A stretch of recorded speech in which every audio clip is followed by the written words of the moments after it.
Dondi, obviously, an incredibly active night last night. Does Deebo Samuel hate this fucking guy now because he was able to get AJ on the move, Hollywood on the move? We didn't even know he repped Hollywood, by the way. Oh, this is Tory Dondi right here. Is Deebo on the move today? Is that what that is? And what do you think about Baker? Because the Carolina Panthers didn't take a quarterback. Does that potentially happen today or later on? Okay, start with the Deebo one. So the Jets offered pick 10 and a pick swap. So basically, like, would be the equivalent of between pick 13 and 14. So pick 10 and a little more. And a little less, for Deebo Samuel. And the 49ers wouldn't do it. Lions had an offer on the table. Wow. 49, and of course, obviously, the Lions ended up moving up for Jameson Williams, so they got their guy eventually. Hey, you want to tell this Deebo guy to go fuck himself? Bring him to Detroit. All right, sorry about it.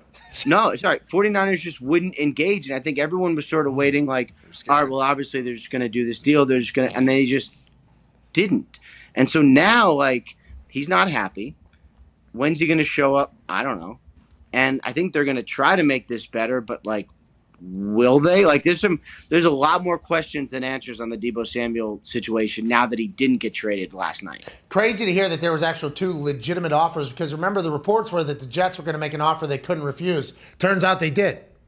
Yeah, and they refused all of them. And it didn't even sound like they engaged at all. Like, we've heard teams talk at press conferences. You know, Mike it was either – I think it was Vrabel who said he can't envision a situation without A.J. Brown, then traded him.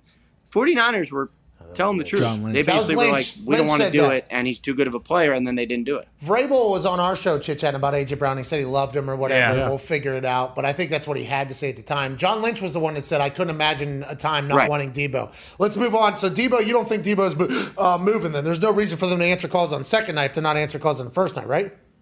Right. I mean, I guess somehow they could do it, adding a pick for next year, maybe. Possible. I just haven't sensed anything that changed.